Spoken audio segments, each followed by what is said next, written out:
ধন্যবাদ জানাই রফিকুল ইসলাম স্বপন মামা, সাধারণ সম্পাদক ধনবাড়ী পৌর শাখা, হাফেজ খায়রুল ইসলাম মুন্সি সহসভাপতি ধনবাড়ী উপজেলা শাখা এবং সাংগঠনিক সম্পাদক ধনবাড়ী উপজেলা বিএনপির আবু বকর সিদ্দিক লেবু সহ ছাত্রদল, যুবদল, স্বেচ্ছাসেবক দলের সকল নেতৃবৃন্দ আমরা একত্রিত হয়েছি। এবং আপনার নেতৃবৃন্দ জানেন আমাদের মাঝে সমস্ত হয়েছেন ধনবাড়ী উপজেলা বিএনপির সংগ্রামী সভাপতি অধ্যক্ষ মাইজুর রহমান। প্রিয় নেতৃবৃন্দ, কোনো অন্যায় যেখানে দেখবেন সেখানে আপনারা ঝাঁপিয়ে পড়বেন, অমুককে বহিষ্কার, অমুককে থ্রেট, এটা যে করবে আমরা সেখানে প্রতিবাদ করবো। জাতীয়তাবাদী ছাত্র দল ধনবাড়ী উপজেলা শাখার সংগ্রামী সিনিয়র যুগ্ম আহ্বায়ক মোহাম্মদ সাগর আহমেদ। আজকে শান্তি সমাবেশে উপস্থিত ধনবাড়ী উপজেলা বিএনপির সংগ্রামী সভাপতি অধ্যক্ষ মাজিজুর রহমান, সেই সাথে উপস্থিত ধনবাড়ী পৌর বিএনপির সংগ্রামী সাধারণ সম্পাদক রফিকুল ইসলাম স্বপন। আজকে এখানে ছাত্রদল, যুবদল, স্বেচ্ছাসেবক দল, বিএনপি এবং অঙ্গ সহযোগী সংগঠনের যারা রয়েছে সবাইকে জানাই বিজয়ের রক্তিম শুভেচ্ছা ও বিপ্লবী অভিনন্দন। আমাদের শুধু হাসিনা পতন হলেই হবে না, আমাদের দলের ভিতরে চলছে চাঁদাবাজ, লুটতরাজ। নেতা কর্মীকে জানাই সংগ্রামী শুভেচ্ছা ও বিপ্লবী অভিনন্দন। আমাদের এখন সরকার পতন হয়েছে, সামনে আমাদের নির্বাচন, কিন্তু তারা ধনবাড়ির চারদিকে লুটপাট, চাঁদাবাজিতে জড়িত। আমরা তাদের বিরুদ্ধে সময় যখন আমরা মিছিল করেছি তখন আমরা এত মানুষ পাইনি। সুবিধাবাদীর ভিড়ে আমরা জায়গা পাই না, তাতেও আমাদের দুঃখ হয় না, কিন্তু তারা যে এইভাবে লুটতরাজ করছে এ নিয়ে আমরা সবসময় প্রতিবাদী ছিলাম এবং আজীবন প্রতিবাদ করে যাবো। আমরা সব সময় মাঠে আছি এবং থাকবো। আমাদের কথা হচ্ছে আমরা ভালোভাবে নির্বাচনের মাধ্যমে আলহাজ ফকির মাহবুব আনাম স্বপন ভাইকে বিপুল ভোটে নির্বাচিত করে ধনবাড়ী মধুপুরের এমপি হিসেবে দেখতে চাই। ছাত্র সমাজ একটি বিপ্লবের মাধ্যমে এই বেশিরভাগ হাসিনাকে পতন ঘটিয়েছে।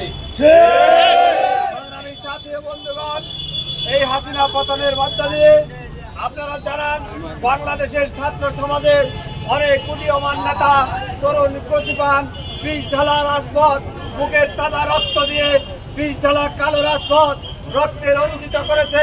এই হাসিনা সরকারের পেটুয়া বাহিনী তাদের বুকে গুলি করে আমাদের এই সূর্য সন্তানদেরকে নিহত করেছে, তারা শহীদ হয়েছে। শহীদদের প্রতি শ্রদ্ধা নিবেদন করি এবং গভীরভাবে শ্রদ্ধা নিবেদন করি বাংলাদেশের বীর শ্রেষ্ঠ শহীদ আবু সাঈদের প্রতি গভীর শ্রদ্ধা নিবেদন করি এবং তার বিদেহী আত্মার মাগফিরাত কামনা করি। সেই সাথে আরো যারা শহীদ হয়েছেন মুক্ত সহ অন্যান্যদের বিদেহী আত্মার মাগফিরাত কামনা করি। আমিন।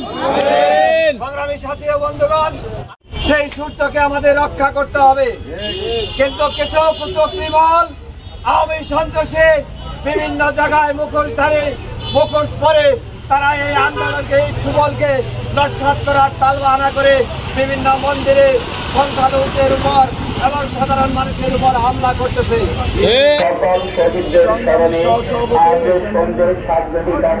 সাবেক ধনবাড়ী পৌর বিএনপির সংগ্রামী সাধারণ সম্পাদক জনাব হাফেজ খায়রুল ইসলাম মুন্সি, উপস্থিত বাংলাদেশ জাতীয়তাবাদী দল ধনবাড়ী পৌর শাখার সংগ্রামী সাধারণ সম্পাদক, সাবেক ছাত্র নেতা, সাবেক যুবনেতা, বিপ্লবী সংগ্রামী নেতা জনাব রফিকুল ইসলাম স্বপন সাহেব, সংগ্রামী সাংগঠনিক সম্পাদক, স্বচ্ছ এবং সৎ রাজনৈতিক নেতা জনাব আবু বকর সিদ্দিক লেবু সাহেব, উপস্থিত বাংলাদেশ জাতীয়তাবাদী দল ধনবাড়ী উপজেলা শাখা এবং পৌর শাখা নেতৃবৃন্দ। আমি যে কথা বলছি আমার কণ্ঠস্বরটা সত্যিকার অর্থে এরকম নয়, কিন্তু গত 5ই আগস্ট ধনবাড়িতে আমাদের এই ফেসিবাদ সরকার যেটা ছিল, হাসিনা সরকার, জগদ্দল পাথর তাকে ক্ষমতাচ্যুত করার জন্য এক দফা আন্দোলনে আমরা ধনবাড়িতে সারা বাংলাদেশের ন্যায় রাজপথে এসে মিছিল করেছি। সাথী বন্ধুরা, আজকে প্রায় 21 বছর, 96 থেকে 5 বছর আর 8 থেকে এই পর্যন্ত 16 বছর, এই মোট 21 বছর বাকশালী হাসিনা বাকশালী কায়দায়, তার চেয়েও কঠিন কায়দায় বাংলাদেশকে শাসন করেছে।